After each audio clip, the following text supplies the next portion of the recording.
I know. Now my Maybe I should tell them they are. okay, we gotta get in my zone here. I don't know meeting, so I don't.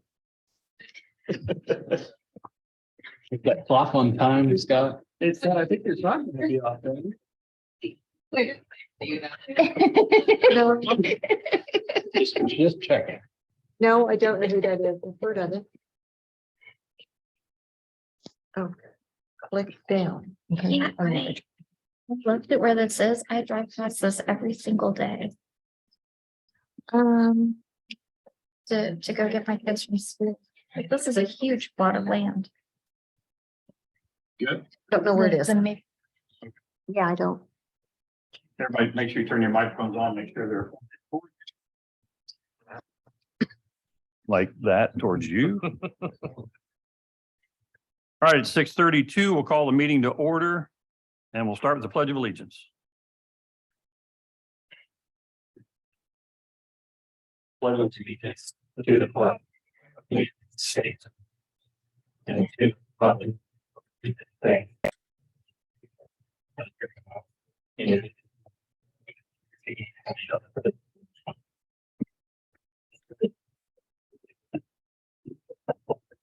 All right, thank you. You call and roll, Andy? Yeah, I can call. All right. All right. Jason Snyder. Here. Brittany Layton. Here, Amanda Jeschke. Here. Scott Meyer. Here. Cheyenne Hoffa. Here. Nathan Sturdevant. Here. Jason Stein. I feel like we're getting a little feedback there or something. So we do have a quorum. First item on the agenda is the commission to consider approving the minutes of October 25th, 2022.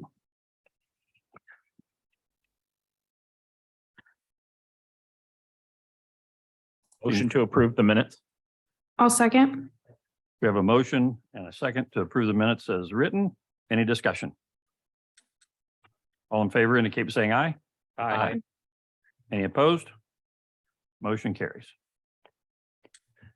Next item, item 3, Ridgeview West TIF District formation.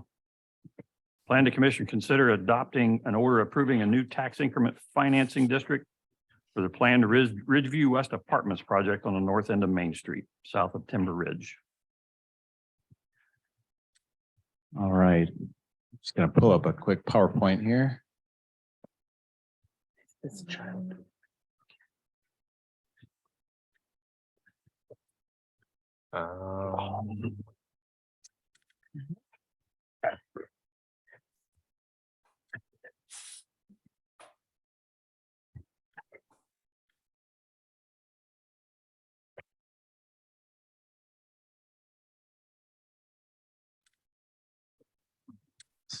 yeah, this goes with item 3.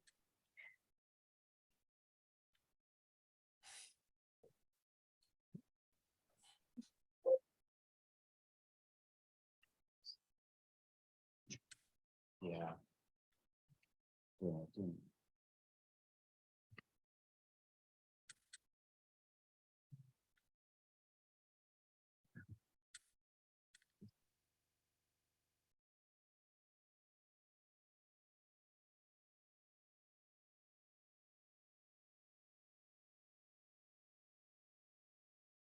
For those on Zoom, we're on a technical standby here.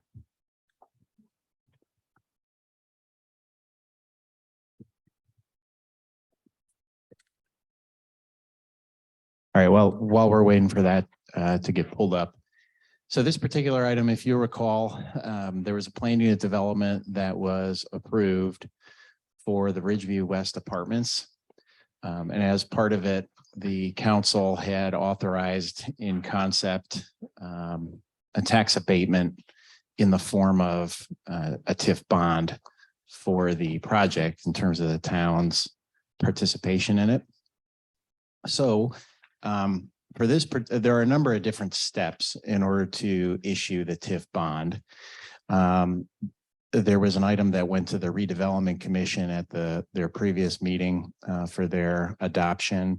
And under state law, there is an order that is in front of you tonight that simply says that the creation of this TIF district would be done in accordance with the town's comprehensive plan. So I've pulled together a couple of the relevant items from our comprehensive plan to show you, at least from a staff perspective, how it would likely meet those criteria. Here we go.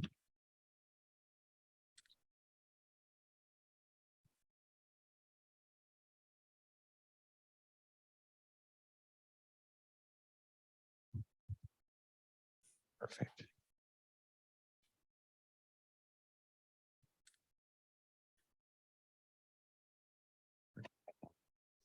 All right, so the first item is the future growth concept map. And as you can see here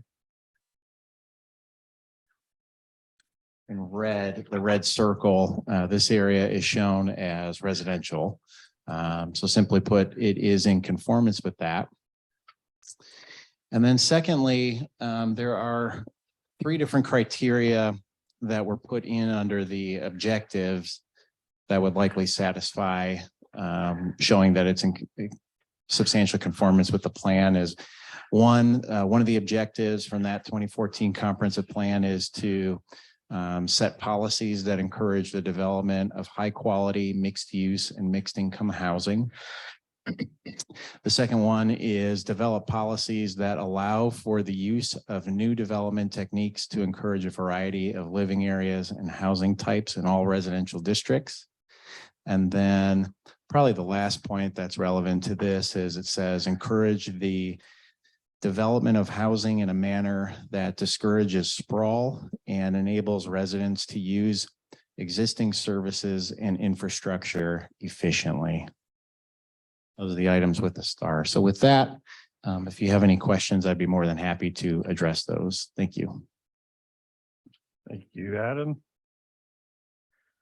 Any committee members have questions for Adam or comments?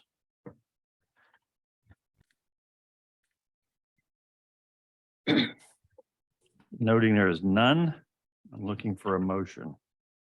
We are adopting this, right? Passing it? That's correct.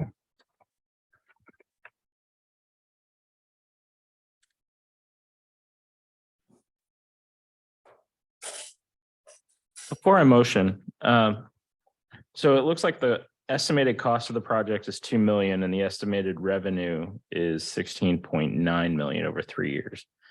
How were those numbers generated? How are they generated? I would defer to the applicant and their team for that particular. There's Sure. 10.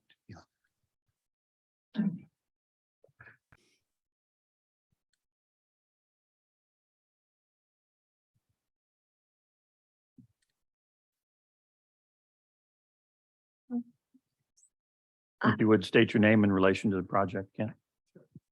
On page 2, it Hello? says 2 million for section A. There you go. I'm Kent Ritter. I'm part of the development team for the project. And so the numbers, and I know that this document was drafted by the town's attorney, so I don't know all the details of it, but those numbers specifically came from the amount of the TIF fund, which would be the $2 million. And then I know the 16 million, the other number is related to, I think, kind of economic impact of the project, including a lot of different layers of things, but building the project and all the construction work and things that would come and be involved in that. The full use of the 2 million was up. And I know we have Buzz on the call as well. So Buzz, if you want to chime in, feel free to do that. But there's a $3.5 million separation. It's yeah, so the $2 million is the TIF bond amount with we've considered in that the fees related to do this, create the TIF district, issue the bond.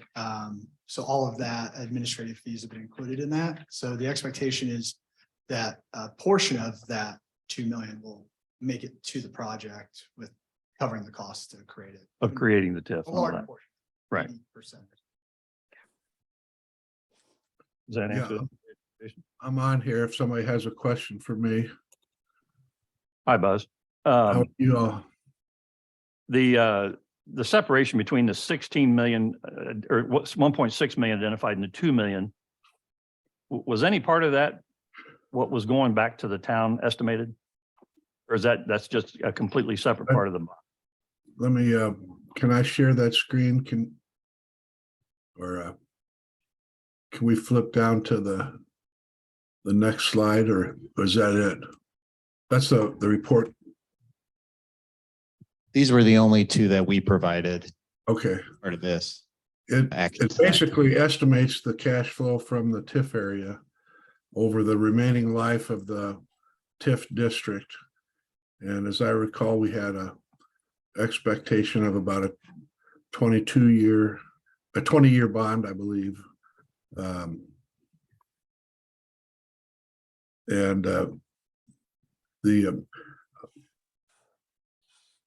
Was the principal amount 2 million? I know that was up Yes. up for So the question was in regard to the difference between the 1.6 and the 2 million. well, capitalized interest for 3 years is the biggest chunk of that. There'd be an interest rate assigned to the TIF bond, and so that interest accrues, and you designate a certain portion of that for the interest during construction, and then it's another year before you get your assessment. The assessment hits the tax rolls, and another year after that before they actually get a tax bill. So there's about a 3 to 3.5 year lag before TIF starts being generated. And so the biggest part of that difference is the capitalized interest. Okay. Any other questions for Buzz, Kent, or, well, not Adam, but. Is Adam gone? And Oh. they're basically, I thought he wanted. let me add one more thing. They're basically pre-funding their interest expense for the next 3 years roughly. So, and the city's not technically going out and leveraging any debt. It's the city's issuing a piece of paper that says basically if you build what you say you're going to build and it assesses out about we believe it will assess to this is a viable project or it's not a viable project. And so I think we've got pretty conservative figures in there. We looked at their initial projections and thought those maybe were a little higher than expectation, and we whittled that down and then accounting for the capitalized interest. And then there's also allowance for issuance costs so the town's not out any costs at all on the front. You're really not out any funds at all. It's all funded by the $2 million developer TIF bond. But technically it's a bond, and we got to provide for that interest during that construction period and the period it takes to get it assessed and billed on the tax rolls. But it's basically a single taxpayer TIF area with the only way they get their money back is by paying their taxes, and that's that'll run for a period of time, and then that will discontinue. So there's really no out of pocket for the town, and to the extent if the tax increment revenue is less than anticipated, that just is less payback that they would get. So I think that Any shortfalls fall on the developer, correct? Yeah. Okay. I just thought we needed to make that point because that's been an issue. We're not writing a check for $2 million here. We're just basically agreeing to give them their taxes back up to that certain amount. if they build what they say they're gonna build, and then if they don't build what they say they're gonna build and they don't pay their taxes, they won't get that payback. But we're not anticipating that problem. That's just, I'm just trying to be candid about how it works in a worst case scenario. All right. And Perfect. we think that the building of these apartments is going to bring in that 16.9 million in investments from the rest of the town or from area businesses into the town. No, That's what I'm just trying to make sense of that large number. the, Because I mean, Is it- that makes it look attractive. I'm just trying to. where are you at? I don't, Yeah. The bottom of A2, where it says economic benefits of projects. Says estimated amount of at least 16.9 million in the next 3 years. Okay. I'm sorry. I'm thinking of something different. Sorry. I'll just try to. This sit here and be additional quiet. investment is anticipated to result in new employment opportunities in the area and include the construction of 80 new multifamily units. That's all. I'm just trying to find out where that large number comes from. was that a number in my report or? It's in the Exhibit A. That would have been a projection probably created in conjunction with you, right, Kent? So what they're referring to is as part of this order that's before the commission tonight, there's an exhibit that is the declaratory resolution that the RDC passed. And that has all of the specific information on the project. And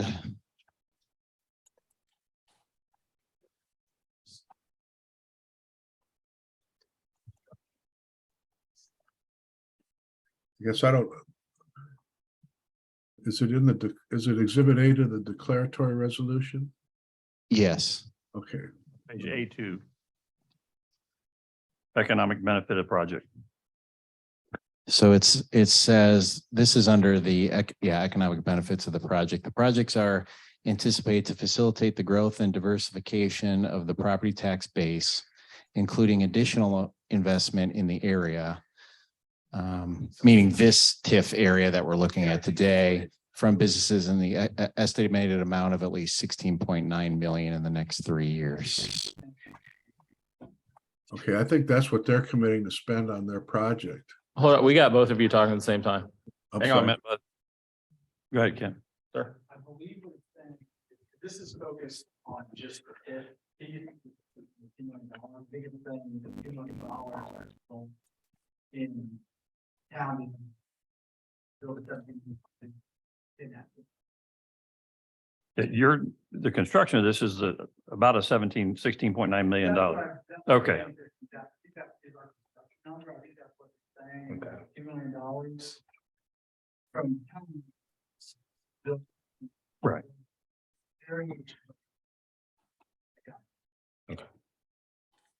That answers the question. Thank you. That's a big question. We got it, Buzz. Thank you. Okay, no. Any other comments, questions for Kent, Buzz?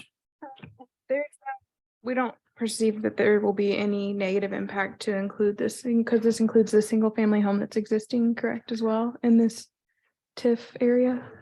Or does it just? Yes, it does. It includes it. Would there And- be any, like if the house, they abandoned it and it was left, would that impact at all? I don't believe That so. it came up during the RDC meeting, and I know Alex was able to answer the question. Maybe he could, is Alex on?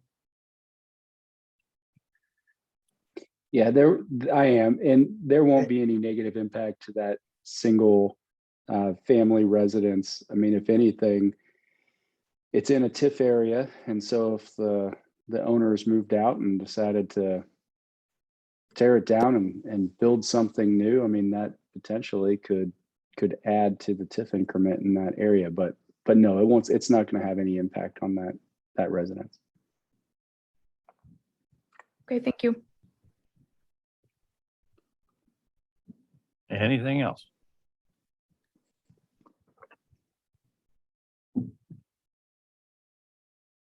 Looking for a motion. Okay. Motion to approve the new tax increment financing for the TIP district for the planned Ridgeview West Apartments project on the north end of Main Street. I'll second that. We have a motion and a second. Any discussion? What were you gonna say?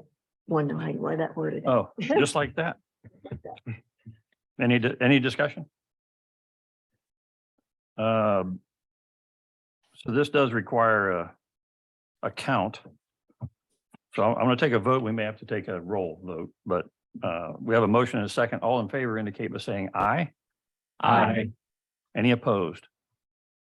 Any abstain? Motion carries. Thank you. Kent, thank you. Buzz, thank you.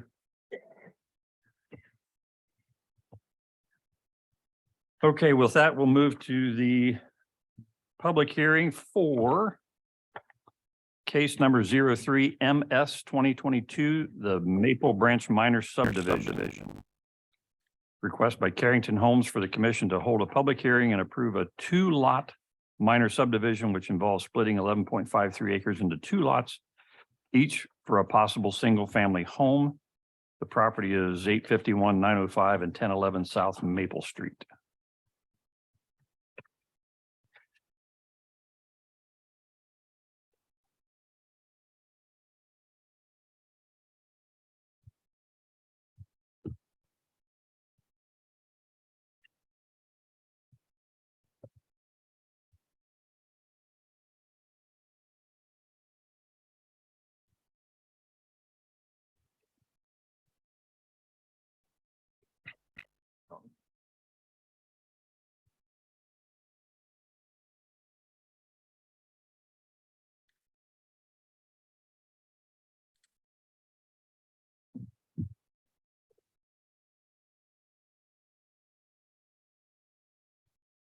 Hey. My name's Bill Evans. I'm for the applicant. I'm online, just to let people know. I didn't hear a word he said. He's for the applicant. I think it's Oh. Bill Evans is his name. We're waiting on, with the new technology, waiting on Adam to get things squared away here. So that's why it's quiet.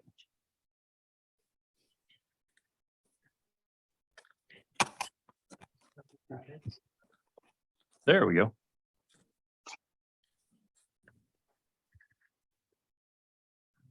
All right, so this particular item is a minor subdivision. It's called Maple Branch. Just gonna minimize this here.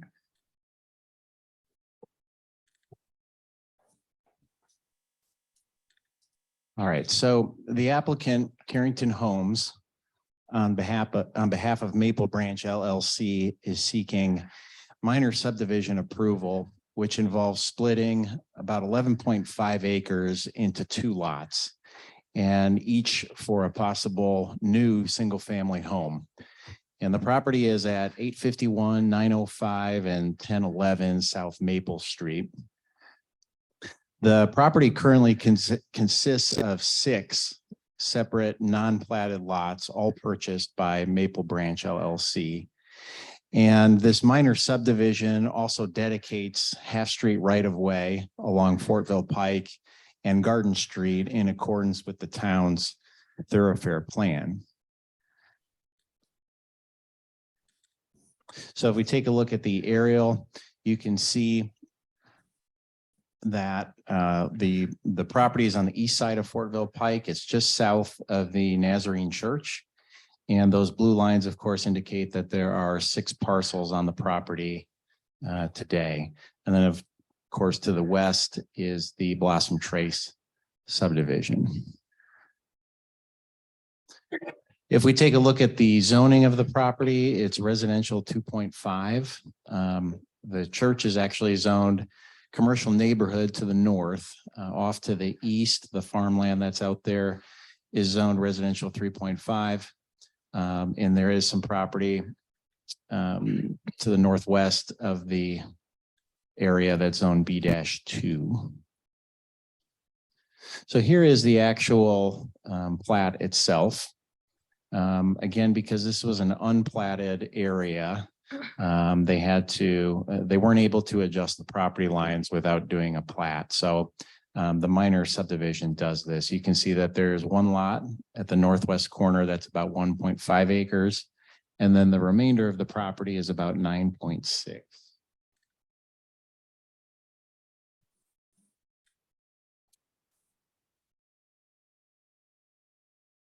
And then here is the conceptual layout of the property. This is for reference only here tonight, but at least you can get a sense as to how they would intend on developing the property. Although it has the term subdivision because they're technically subdividing land, there would only be 2 houses on this entire acreage. No more than that with this proposal. There would be a berm that would be located along Fortville Pike that would provide for some privacy. So there actually be less houses in this area than there were as of last year. There were 3 houses on the property. I believe 1 has been demolished.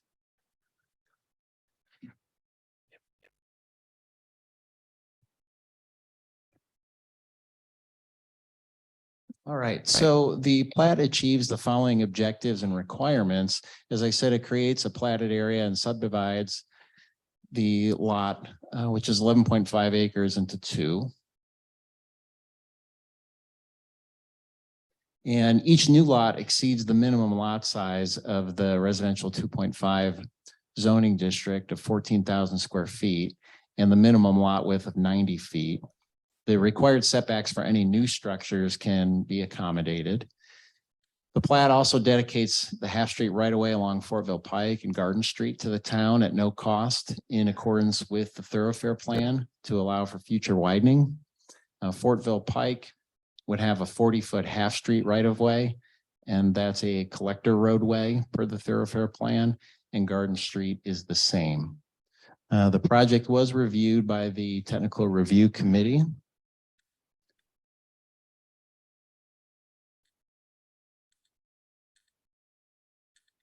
In terms of community response for this project, no letters of remonstrance have been received.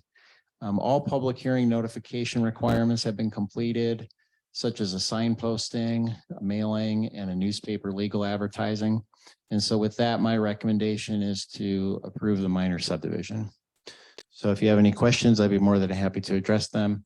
And Mr. Evans is on the line. Thank you. Okay, so does any of the committee members have any questions for Adam or Mr. Evans? And then we'll go to public comment as needed. I have a question for Adam. So if I'm not sure what the word is, if we're dividing this into a minor subdivision, then those lots are subject to the subdivision criteria in our ordinances? Yes, they potentially. I don't want to give a carte blanche yes, because I don't know if there was a separate carve out that talks about what's required under a minor subdivision versus a regular. Okay. But, you know, in terms of the requirements, they will be providing water, town sewer, storm drains. For sidewalks or a path, that hasn't been determined at this point. These are kind of difficult situations when it comes to putting in a sidewalk or a path, because legally there's supposed to be a rational nexus between the improvement that they're doing with a development proposal and the amount of public infrastructure that you're requiring as part of it. So certainly if this was a suburban style subdivision, we have multiple homes, obviously we'd have a path or a sidewalk out front, no brainer. But in this particular case, again, because of the large frontage that they have along Fortville Pike and the fact that there's 2 lots, I can't say with certainty that that there's a requirement to put in a sidewalk or a path. And additionally, I'd want to point out that on the west side of the street is where the path, the Mount Vernon Trail, is going to be located anyway. Will we have the right of way to put in sidewalks later on as the town if sidewalks are brought down to that area?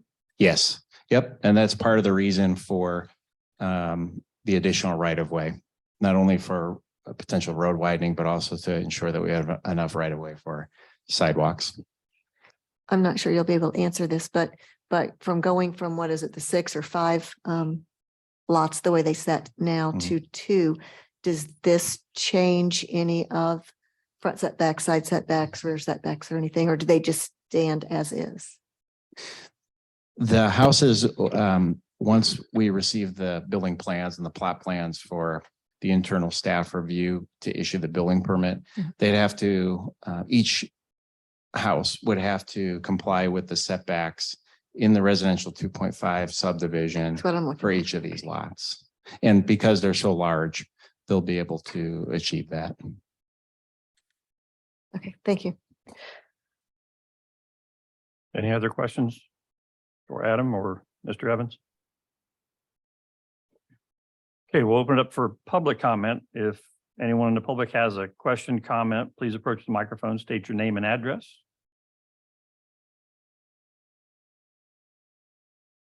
Yeah, one.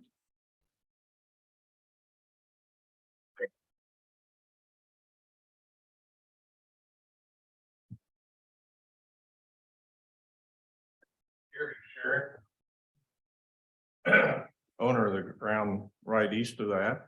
And I have some ditching it. I don't think touches all this, but I know it goes to the pond that the previous owner several years ago had an overflow put in. And what's going to be the disposition of this, the pond and the house? In that picture there, is it in the bottom left-hand corner of the property?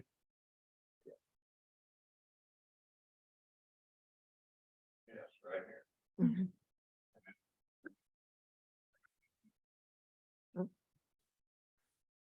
Then there's also a lateral Methodist church. I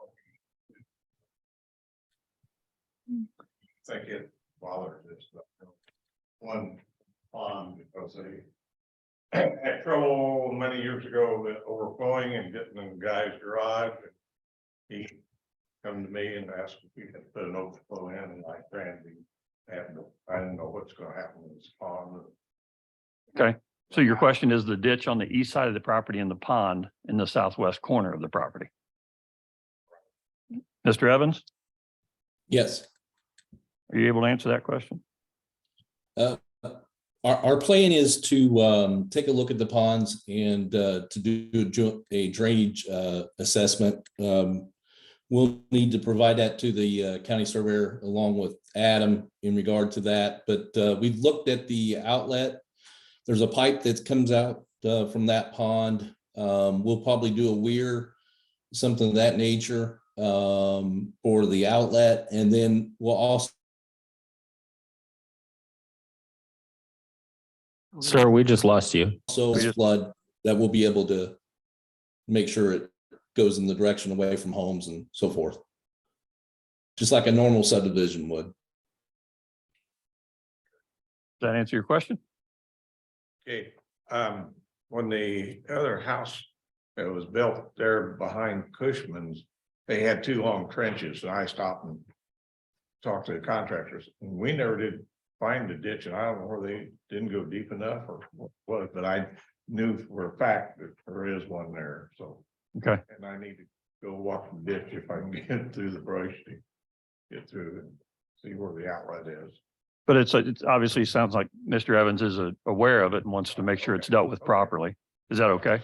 Yeah. Okay, Get cut off or anything like that. very good.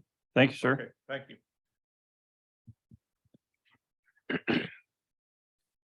We have someone else approaching. My name is Dennis Danielson. I live at 960 South Maple, which is a house across the street from this property that used to be owned by Mike Oak. I moved there in 1973, early November. There's been a problem with flooding all along there. In the first year I moved in, there was a field to the north of me, which they would furrow plow, and they'd leave a little dam It would, all the water coming under the road through the viaduct, which I haven't seen any pictures of it signed on to any of the maps, but there is a viaduct that goes under. But from there, clear the pretty much of the whole field. And it's probably been a dozen times in the last number of years where they have had the water flooding the whole area. When Greg Obrecht bought the house from Jack Royston, I can still see him. The whole field flooded. There was carp from the ditch that goes through Old Bridge. I asked him what he was gonna do with the carp laying around when the water went down. He said he's just gonna leave it. Well, for a couple of days he left it, and then he was out there shoveling all these carp, and that's been flooded several times. The other house, a little bit further south, that Greg Obrecht bought and had built. There's a pond there. I think that's the pond that we were talking about. It was next to Don Cushman's, and now I think Mr. Fish owns that property. You got that pond that's there. I'm concerned about, right now, there's a pretty good sized acre so pond behind the other house that's down a little bit north of me. That was Michael put in. The flooding helped a lot when the town put the storm sewer in, but there's still water flow. They got mounds of dirt there. There's a pretty good sized pond there. And we're gonna have at the back end of it, and I don't know where in relation to the map that was mailed to me, the plot that was mailed to me, where this is, but there is a 10-foot or 12-foot overflow from that pond that's behind the house, not the one that's further south. And it goes down and goes into the field tile that's under the thing there. I think the other one gentleman was talking about was the tile that they put, that Greg Obrecht had put in. I'm concerned about the water flow in that area and whether it's been in connection and communication. And I'm assuming that the buyer is aware of what these things are in here, but we've got a problem of having some water there, waiting to see what the water issue, drainage issues are going to be as a result of the trail that's going to go in there. And it's all tied together, and I haven't seen where or heard of anybody from the different factions communicating data and information. Okay, so the trail is going to be an entirely separate project that Mr. Evans won't have any impact on because it's on your side of the road. And that's something we'll have to take up with the town as that project continues on. So Mr. Evans, do you understand what Mr. Danielson's saying? Yes, I do. We're aware of the 12-inch tile that's up from the north side of the project. We know that those tiles are working, and our thoughts are at this point that we're going to probably enlarge the north pond and reshape the south pond to try to make sure that there won't be any additional water from this project. We're actually going to be cleaning up some things and probably helping the situation a little bit better. But we are aware of the tiles and where they go, and we will be doing. We've already spoke to Carrington Homes about this. They want to make sure that all that's taken care of before they build, because we want to make sure we're good neighbors and everything will be taken care of. Sound good? Thank you, Mr. Danielson. Anyone else? Any public officials? That being none? Hey, Scott, this is Robert. Yes, sir. Hey, Adam, has there been any, I know that this may come at a later date, but has there been any commitment from the property owner for trees, greenery, any type, or is it just the berm at this point? Because that, like you had mentioned, that is a relatively long property line coming into town. There have been no commitments for berming, nor would it wouldn't be required for any sort of tree preservation or any berms because of the zoning that's around it, because they are a low intensity zoning district. So certainly if they wanted to, they could put that in, but not required. All right, thank you.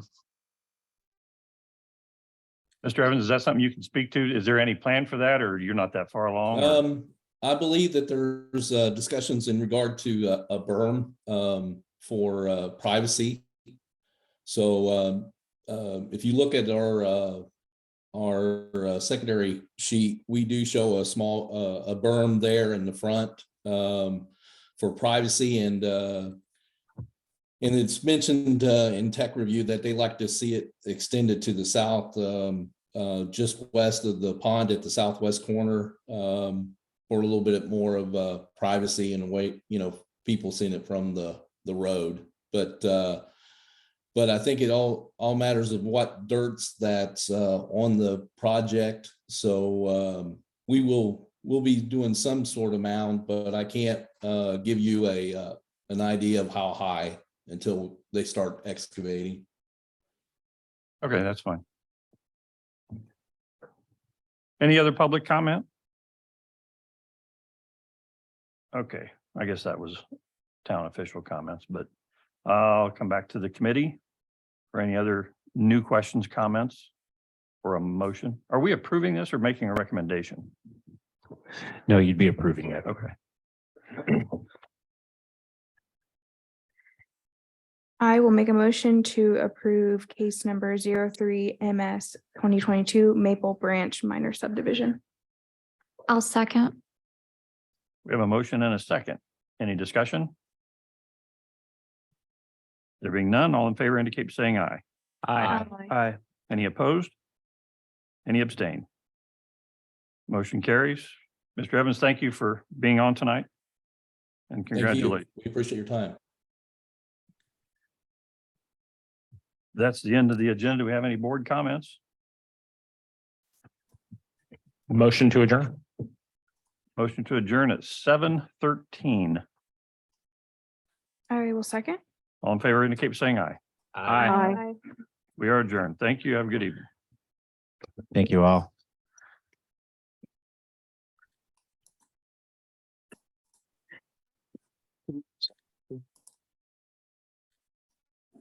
Would you like to